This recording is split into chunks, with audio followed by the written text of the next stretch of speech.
নমস্কার ফ্রেন্ড, সবাই কেমন আছো? আশা করছি সবাই খুব ভালো আছো।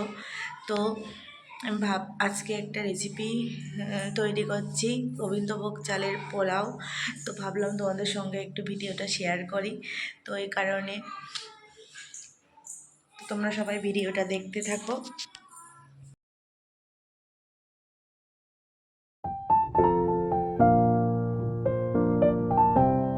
পোলাও করার জন্য এখানে গোবিন্দভোগ চাল নিয়েছি 1 কিলো। তো এটাকে ভালো করে ধুয়ে আমি জল ঝরাতে দিয়ে রেখে দিয়েছি। ঝুড়ো ঝুড়ো হয়ে গেছে। অল্প এই দিকটাতে অল্প অল্প জল জল ভাব আছে, তো কোনো অসুবিধা হবে না। এতটা জল বেরিয়েছে এখান দিয়ে, এভাবেই থাকতে লাগুক। আর আজকে একটু স্পেশাল পোলাও হবে, তার জন্য আমি এখানে নিয়েছি কিছুটা চিংড়ি মাছ, খোলা ছাড়িয়ে লবণ আর হলুদ মাখিয়ে রেখে দিয়েছি। এখানে নিয়েছি পেঁয়াজ কুচি, কাঁচা লঙ্কা, আর এখানে অল্প আদা রসুনের পেস্ট।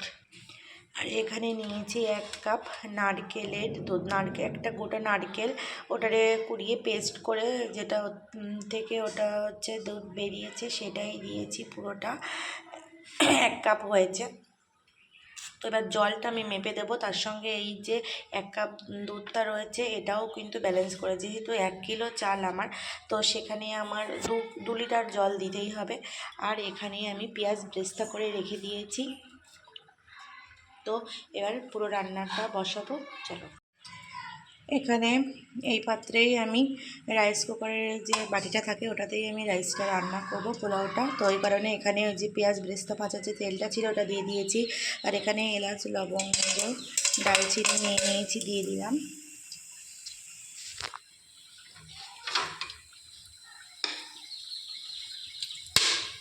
এই তেলের মধ্যে ফোটানো পেঁয়াজটাও দিয়ে দেবো। পেঁয়াজটা একটু নেড়ে চেড়ে নেব।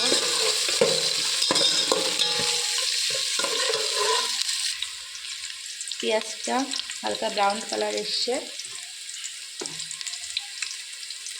এর মধ্যে আমি অল্প একটু লবণ দিয়ে দিলাম।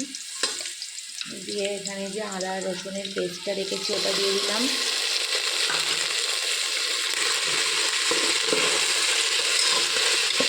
ভালো করে মশলাটাকে আর একটু কষিয়ে নেব। এবার এখানে নুন মাখানো চিংড়ি মাছগুলোও দিয়ে দিলাম। দিয়ে একসঙ্গে মশলাটার সঙ্গে চিংড়ি মাছটাও ভেজে নেব ভালো করে। মাছটাও কষানো হয়ে গেছে, এবার চালটা আমি দিয়ে দেব। চালটা দেখো জলটা শুকিয়ে পুরো ঝরঝরে হয়ে গেছে। চালটা নেড়ে চেড়ে মিশিয়ে নিয়েছি পুরো ওই চিংড়ি মাছ ভাজা আর মশলাটার সঙ্গে। তো এটা বেশ কিছুক্ষণ ধরে নেড়ে নেড়ে ভাজতে হবে।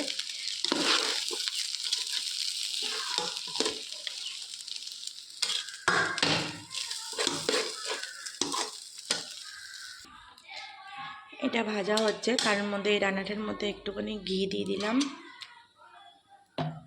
ঘি দিলে রান্নার টেস্টটা খুব ভালো আসবে পোলাওয়ে। পুরোপুরি ঘিটা দিয়ে দিয়েছি এখানে, আর ঘি বা তেল কোনো কিছু ইউজ করব না আমি।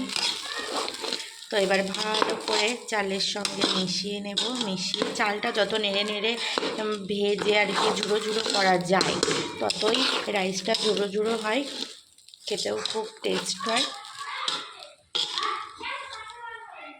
চালটা বেশ কিছুক্ষণ ধরে ভেজে নিয়েছি, চালটাও ভাজা হয়ে গিয়েছে। এখানে আমি এবার জল দিয়ে দেবো। এই যে একটা বোতল, এটা হচ্ছে 1 লিটার জল ধরে এই বোতলটাতে। তো এই বোতলের 1 বোতল জল ভরে নিয়েছি। এই বোতলটা প্রথমে দিয়ে দেবো, আবার এরকম 2 বোতল জল আমি দেব। তো এখানে এতটুকু মতো ফাঁকা রাখবো, যেহেতু 1 কাপ নারকেলের দুধ নিয়েছি, ওই কারণে 1 লিটার জলটা পুরোটাই আগে দিয়ে দেবো। কেউ চাইলে এখানে হালকা গরম করেও দিতে পারে, তো আমি আর গরম করে দিলাম না, আমি জাস্ট এইভাবেই দিয়ে দিলাম।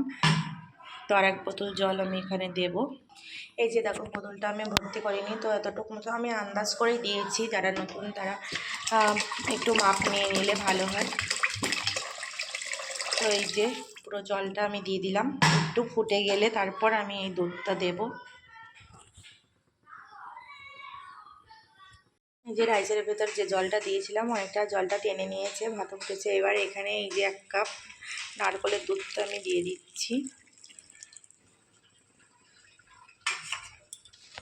আর এখানে স্বাদের ব্যালেন্সের জন্য যে লবণটুকু দরকার সেটুকুই দেব।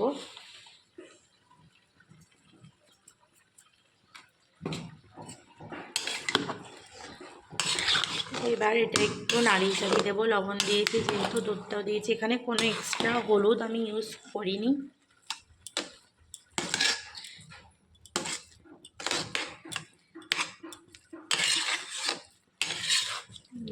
এবার ঢাকা দিয়ে রাখবো।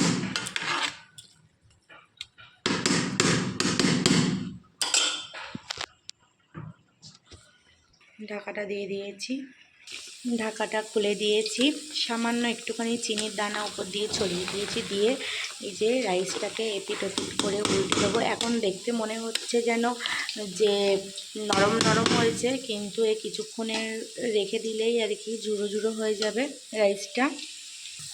ভাতটা উল্টে পাল্টে মিশিয়ে দিয়েছি। এখানে এবার পেঁয়াজ বেরেস্তাটাকেও আমি দিয়ে দেবো।